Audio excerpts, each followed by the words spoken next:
everyone. Welcome back to Train Game. We just ordered lunch. We're having Greek chicken. Very exciting. Yes. The last time we had Greek chicken was when we had we had a themed date.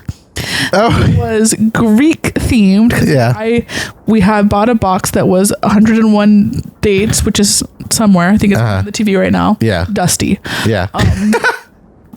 But it was have a date night themed around a specific country, and it was like watch a movie, like eat the food, whatever. So we got Greek chicken, and we watched My Big Fat Greek Wedding. Yes, we did. Yep. That was the date.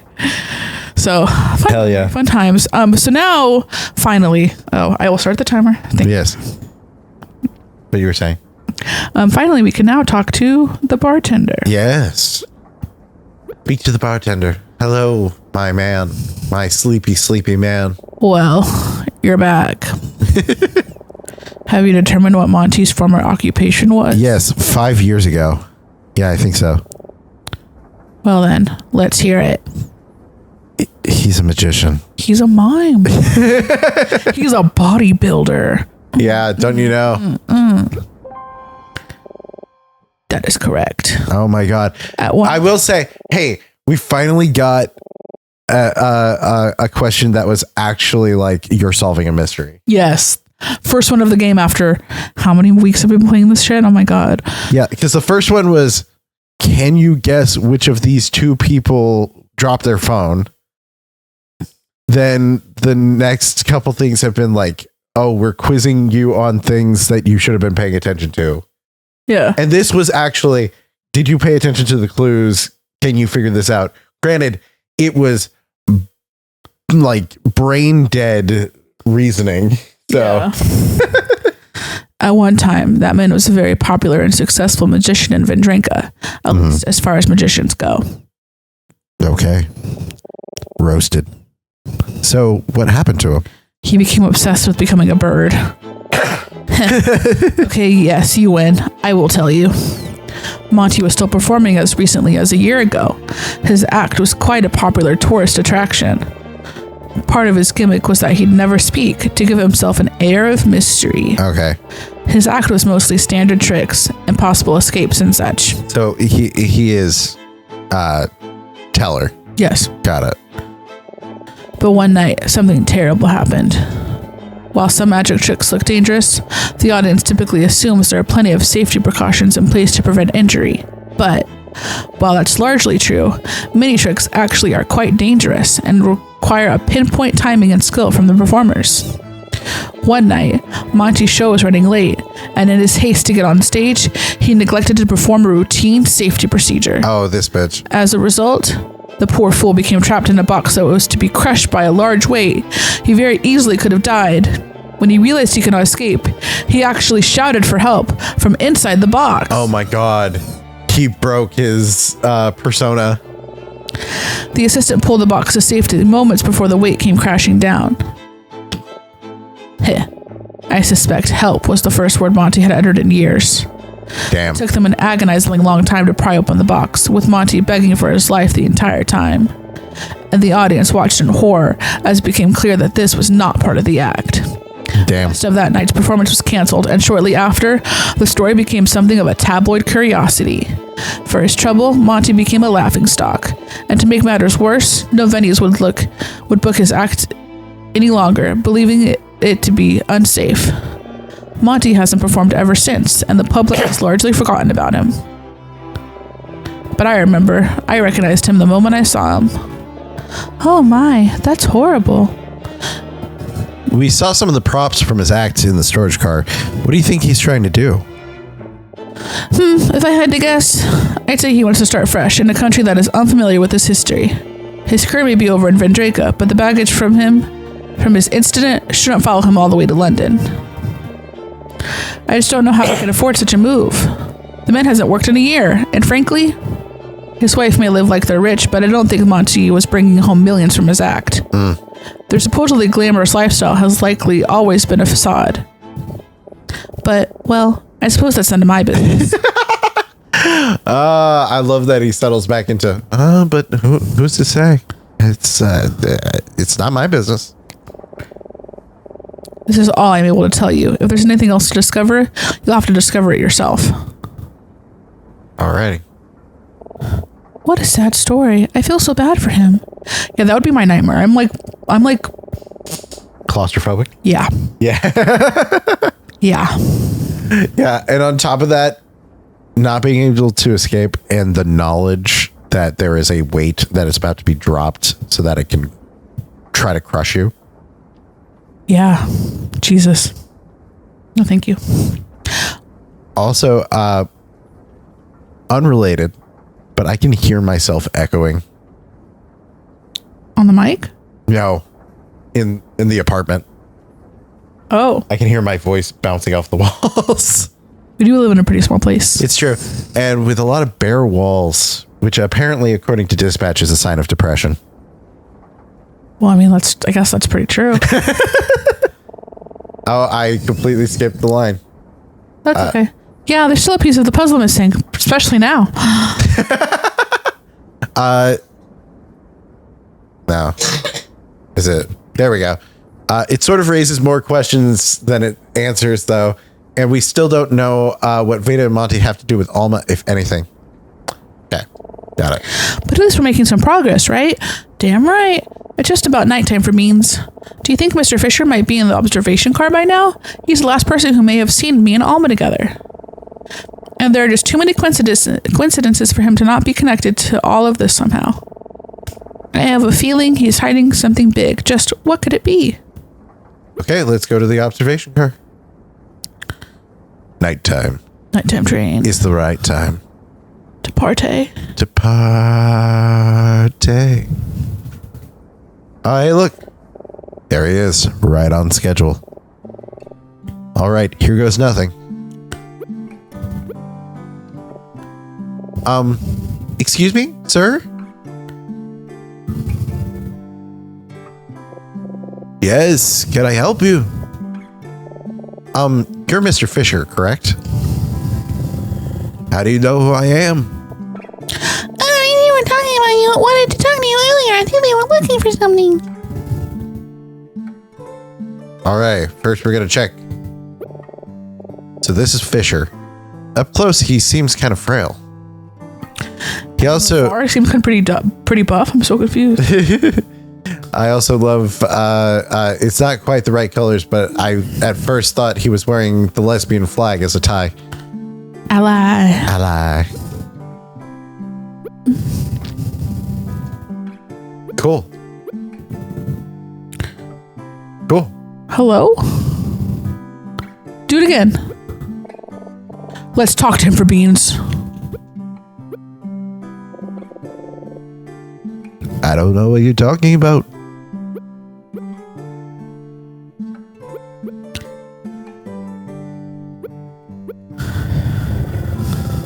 I don't remember.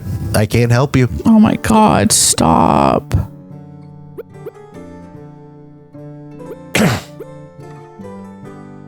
Discuss. Not very talkative, huh? He didn't want to talk to Detective Daltrey either. What is he hiding? Let's ask him about Alma. Maybe that'll get him talking. How do you know that name? It's the name of the woman we're looking for. Does it ring a bell? I don't know anything. Stop asking me questions. I can't help you. That touched a nerve. Are you okay?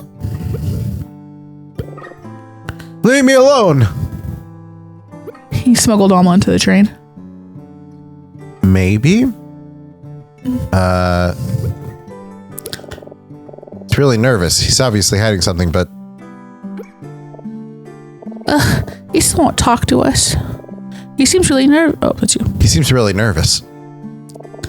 Should we tell him that we know he's not registered for this train? I don't know, Emma. Let's press him just a little further. I know he's hiding something. He must know something about Alma. He Let's press him. I know he's hiding something. just has to. I'm nervous about pushing him too far, but Emma's right. We need to know what he knows. Okay. Go aways. Ugh! What do you want? Ooh, why are you harassing me? I don't know anything about that or anything else. I have nothing to do with that. I'm Mr. Fisher. It's okay. We're just trying to fight. You leave her out of this. I know nothing, and I will tell you nothing. Richard, calm down. Everything will be okay. Dies. Mr. Fisher. We know you're not registered for this train, and so does the porter. He may already be looking for security. Emma. Not registered? Is that true, Mr. Fisher? There's no reason left for you to hide anything from us. Please. We just want to find Alma. Oh my God. Is he about to die? He's about to have a heart attack. I won't go back. You can't make me go back. What? Oh my God! Oh my God. I have a gun. Don't come any closer or I'll. Oh my God! Stay back. I'm warning all of you. Think he's got a gun. Good for Beans. Yes. He's got a gun. I don't know what to do. I'm so scared. I can't even move. Discuss. Cool. Think. If we don't do something quick, he might. But what should we do? Check. Mr. Fisher. He looks scared. Does he think we're trying to hurt him? Maybe this is all just a misunderstanding. Maybe I can reason with him. It took you that. I had to go through all those steps To get to talk? Oh my God. This is how the male brain works. You're not wrong, and I hate it. Mr. Fisher, you don't have to do this. We're not trying to get you in trouble. We're just looking for someone. Shut up! You're just trying to trick me. You can't make me go back to Vendraka. You can't. I won't. To Vendraka? That's not where I thought he was going to say. And Draco is like the, I don't want to say good place, but The one that, quote unquote, is free yeah. of military occupation. And he was from Ganbrika. Interesting. Why is he so afraid to go back to Vendraka? Be quiet. Go away right now or I'll... Discuss? Okay. Discuss? Think. It's no use. He's not listening. Is Emma okay? There we go. Mr. Fisher, I'm sorry. I didn't mean to. I mean, we really got to go through the very particular order of operations here. Yes. Remember PEMDAS. Shut up. Oh, Shut up. You can't fool me. I remember now. You two were talking to that detective. You're with the police. He's going to take me away. He's going to take me back and then I'll... No, I won't let you. What should I do? Mr. Fisher, we're not with the detective. This is just a misunderstanding. You don't have to do this. I don't have a choice. If I go back to Vendraka, I'll be killed. They'll kill me just like they killed Maxwell. Did he just say Maxwell? Or have I heard that name? It's the lawyer. drop the good. Oh boy. Huh? Detective? It's over, Fisher. Well, what is this voice? It's okay. It's over, Detective. It's over, Fisher. Drop it.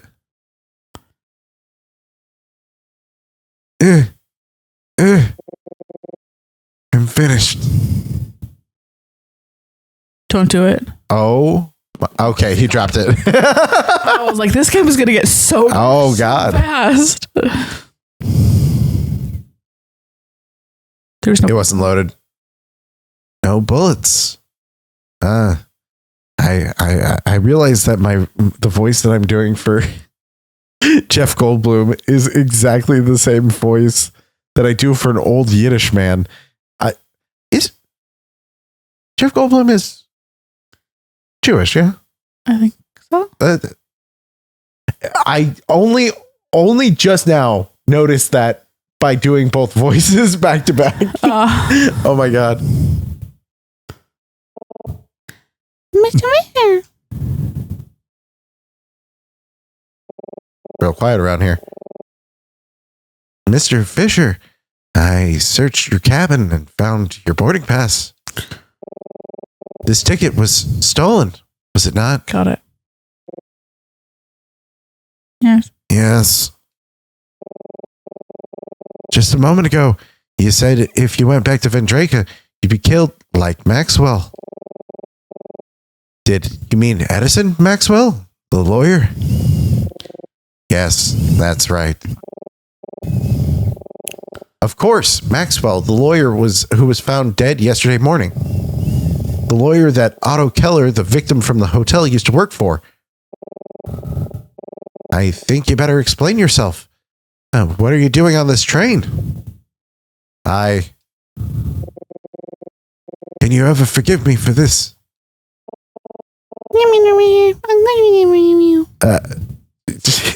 Ma'am, do not speak for all of us. I need to explain from the beginning. 1942. I was born in a cornfield. I came to Vendraka 25 years ago with my wife and my young daughter from my home in Gambrika.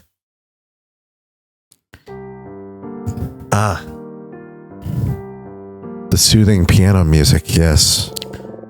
Our life in Gambrika was very challenging. So we came to Vendraka in hopes of making a better life for our daughter. We were led to believe that Vendraka would be our promised land, that our troubles would be over when we finally arrived. But that was a lie. We found that opportunities for Gambrican immigrants were few and far between. And we were not welcomed with open arms as we thought we would be. The truth is, we struggled just as much in Vendraka as we did in Gambrika. It was very hard to make ends meet. And it only got harder when my wife fell ill. She fell down into ill. I tried my best to be a good father to my daughter, but I know I made many mistakes. When she grew older, she met an Englishman who wanted to take her away to London. She begged me to let her go, but I was afraid of losing her. I said some things I shouldn't have said. It doesn't matter in the end. In the end, she left without saying a word. That's what I meant. Yes. My life hit rock bottom. That's when I met him, Maxwell. He gave me the best bro smooches of my life. He introduced himself to me with a proposition. Bro smooches for life. He would pay me a sizable sum if I spied on my employer for him. I had been working as a gardener for a Vendrakan senator. A Vendrakan senator. The other friend.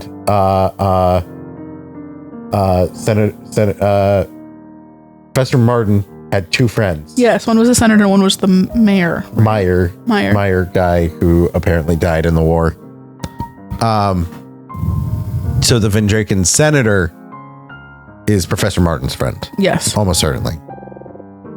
I couldn't say no. I needed the money. I could barely support myself as it was. Every Sunday night, I would meet Maxwell at his home to tell him what I had found. He would pay me, and I would go. It seemed harmless enough.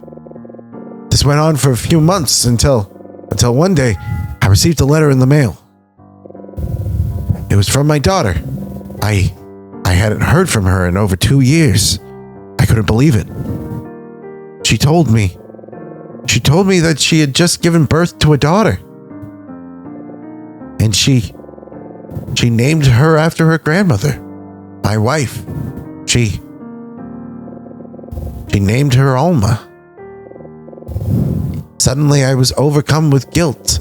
What had I become? Spying on a politician for a crooked lawyer?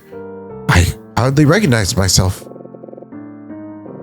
How could I face my daughter? How could I face my granddaughter, knowing what I had done?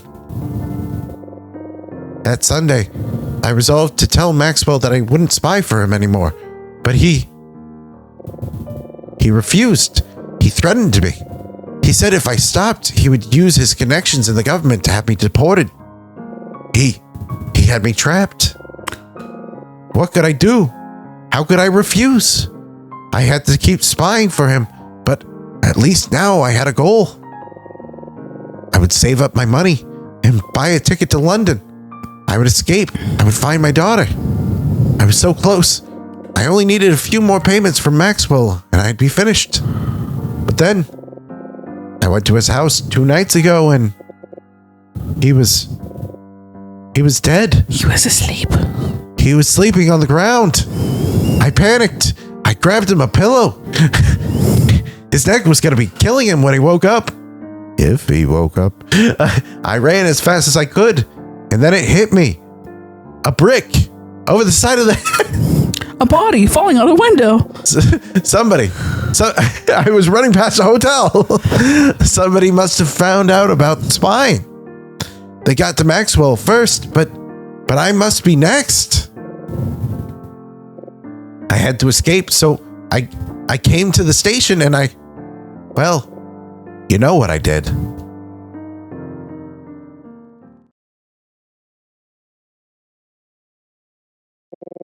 I never thought I'd be found out. When the train left the station, I was sure I was free. I'd soon be in London, reunited with my daughter and her family. I'm gonna be here.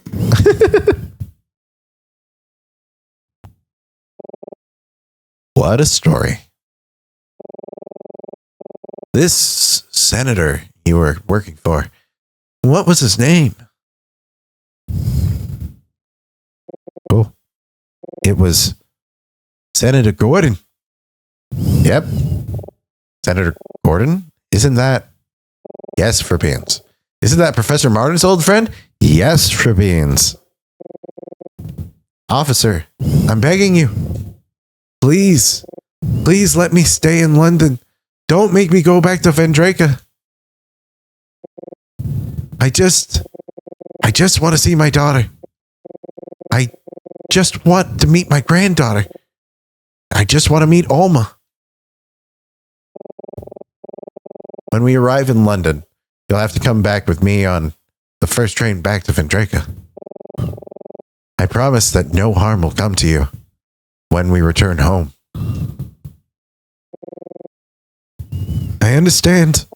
I'm detective. Can't you let him stay? I know he's broken the law, but It isn't up to me. It isn't up to me. What am I doing now? All right. If the rest of you wouldn't mind, I'd like to speak with him alone for a while. Frabeans, let's go. Okay then. To my cabin. Let's go. Hey Emma, we're back in my cabin and it's nighttime. And you cock-blocked me from getting with the attendant, so how you feeling? Sure, we had a gun pulled on us, but I feel so ashamed of myself. oh baby, there's no shame when clothes are off. Oh my God. Put your dick away, Frabeans. I was so sure he knew something about Alma. I thought if we cornered him, we can get him to talk, but Here's the thing. wouldn't be his wife. His wife died. Yes. It's not his daughter. His daughter has a different name. And it's almost certainly not his granddaughter, who could not be more than maybe a couple of years old. So who is this Alma who is on the train?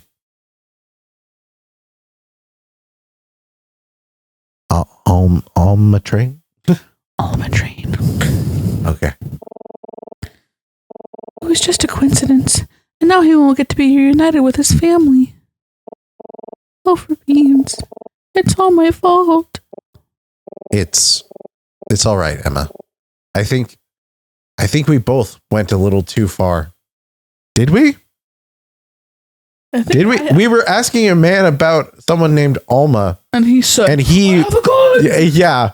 I feel like if anyone took things too far, it was Fisher. Yeah. I feel really bad for Mr. Fisher, but it just seemed like such a good lead. How could I ever apologize for this? What are you apologizing for?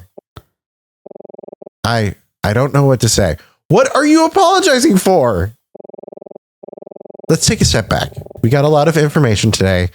We can worry about Mr. Fisher later. She's still waiting for us to find her, remember? You're right.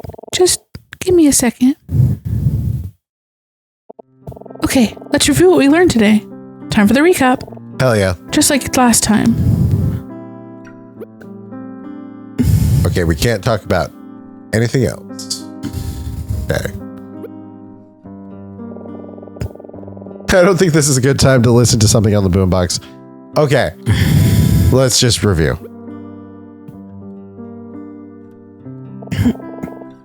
The day got off to a bad start. When I woke up, I discovered that the ring we found yesterday was missing. I searched my cabin for over an hour, but I couldn't find it anywhere. I still feel so stupid for losing it. It's okay, Emma. We were still able to investigate without it. Yeah, we still need to find the other people who might have seen me and Alma together. So we went to the lounge car to look for them. We started with those golfers, Dennis and Palmer. Unfortunately, neither of them remembered a thing about me or Alma. They were too busy arguing about putters or whatever. When we brought it up, though, Dennis proposed a couple of theories to explain what may have happened to Alma. Some of them were a little ridiculous, but, well, what do you think of Dennis's theories, Frabeans? I agree it would make sense if she's not on the train anymore. I agree that if she's still on board, she's probably in the storage car. I agree the whole train staff is in on the conspiracy. I think all of his theories were completely ridiculous. I feel like the one that she kind of agreed with was the storage car one. Yeah, I would say so. Yeah, that seemed like his most plausible theory to me. In hindsight, it still sounds pretty crazy, though. Anyway, after we finished talking with them, we ran into Mr. Fisher for the first time. Mm-hmm. He was trying to get away from Daltrey. It seemed pretty suspicious. Yes, it was. Fisher left quickly, and Daltrey went back to his investigation, so around this time, we talked to the bartender. Yep. And that creep made us a deal. If we could correctly guess Monty's former job, he'd tell us a bit more about the two of them. Monty and Veda, I mean. Gosh, after everything that happened tonight, I almost completely forgot about those two. We tried talking to them again, too, but that didn't go so well. Yeah, only Monty was around at first, and, well, he's a man of few words. There's one thing that seemed to resonate with him, though. Do you remember what seemed to catch Monty's attention? Cards. Literally holding them. Yeah, it was that deck of cards. As soon as we showed it to him, he performed a little card trick for us. It was very charming. But then Veda came back and kicked us out. I felt really bad for Monty at that time. He seemed so happy before she came back. Anyway, the card trick was a pretty solid clue about what Monty's former job was. Mm-hmm. But it was finding all of his things in the storage car that really clinched it. I mean, I could have told you 5 years ago. A cage, a weird box, a suit of armor, a guillotine, all props from his act. So, one more time, what kind of job did he have, Frabeans? He was a musician. That's right, Monty used to be a magician. It seems so obvious in hindsight, doesn't it? Yes. Once we figured it out, we talked to the bartender who told us all about Monty's past. It wasn't just obvious in hindsight, it was obvious in foresight too. Apparently, during one of his shows, he neglected an important safety procedure and it almost cost him his life. After that, he became a laughingstock, and no venues would book his act anymore. How sad. It's just, if Monty's been out of a job for so long, could the two of them really afford a luxury suite on this train? The bartender seemed to think that they must be broke. Doesn't make any sense. They just have to be hiding something. We need to get them to talk to us somehow. Yeah. Okay, let's talk about Mr. Fisher. We asked the train attendant in the observation car about him. She told us about how excited he was to see his family in London. Yep. And then he had mentioned to her something about a woman named Elma. Hearing the name jogged my memory. The woman we've been looking for, her name was Alma. I'm sure of it. After that, I was certain Fisher must have known something about her, but it turned out it was just a coincidence. That Alma that Fisher was talking about isn't the same Alma. Do you remember how it actually was? I mean, his wife and his granddaughter. Exactly. Fisher's daughter recently had a baby who she named Alma after the baby's grandmother, Fisher's late wife. Oh, it's just so sad for Beans. How could I be so stupid? It's okay, Emma. We had other reasons to be suspicious of Fisher, remember? Yeah, because of what he learned from the porter in the storage car. When we first talked to the porter, he was a bit agitated. Apparently, they've been dealing with a particular problem on these trains lately. What was that problem for Beans? Oh my god. Apparently, he's been finding stowaways on the train very often recently. When we told the porter about Mr. Fisher, he confirmed that nobody with that name was registered to this train. So, it seems pretty likely that Mr. Fisher was actually a stowaway. Yep. At that point, your impression of me is getting good.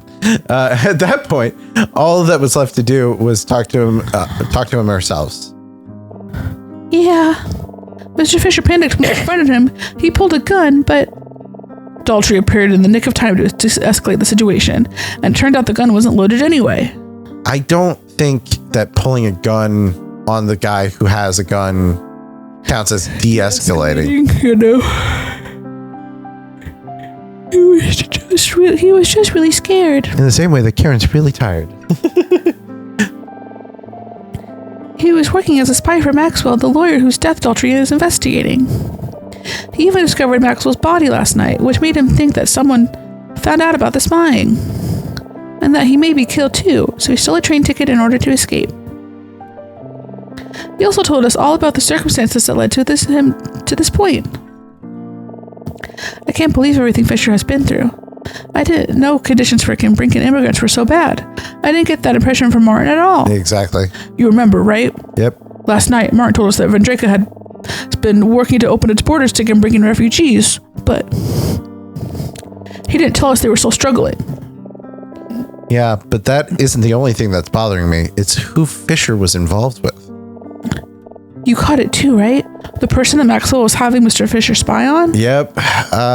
Do I just put the first name? I hope Gordon would be enough.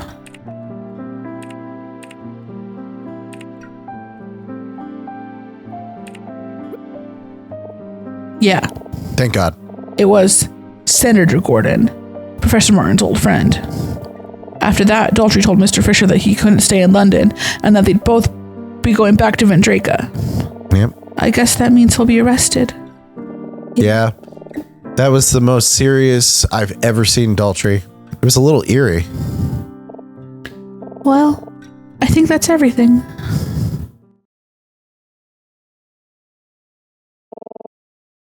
Frabeans, what's going on? I don't know. We only have one day left until we reach London. We found out so much, but still no sign of Alma. What should we do? It's been a long day. I think we should get some sleep, but tomorrow we need to find Mr. Fisher again. We still have an important question to ask him. Oh yeah, with everything that's been going on, I almost forgot why we were looking for him in the first place. He's the only person left who might remember seeing me and Alma together in the lounge car. Right. Honestly, I forgot that too. Same. We still need to find out what Veda and Monty are hiding too. It'll be okay, Emma. We can still get to the bottom of this. I think I'm going to go to bed now for Beans. I want to be alone for a bit, if that's okay. It's okay. I'll see you tomorrow. Good night. No smooch for you. God, I've never seen her like this. I have such a sick feeling in my stomach. Just what is going on here? I think I'm a little scared to find out. And that is the end of chapter 4, baby. I thought that was the end of chapter 3, and now we're on chapter 4. Or that is the end of chapter 3, baby. And now we're gonna maybe continue. Well, we will continue, perhaps, if you're up for it. I don't know. We'll see. But this episode's done. This episode is done. Thank you guys so much for watching. If you like this video, make sure to hit that like button. If you want to see more of this game, you need to let us know in the comments, because I don't know if we're going to be doing it at this point. Yeah, I think we're done. I'm pretty done with it. But if you guys really want to see it and you guys are having a good time, we'll do it. Literally one person just has to comment and we'll keep going. Honestly, yes. Anyways, so that's your comment assignment this time. Do you want to find out what happens next, or are you ready for us to switch to something else? Yes. And we'll see you next time.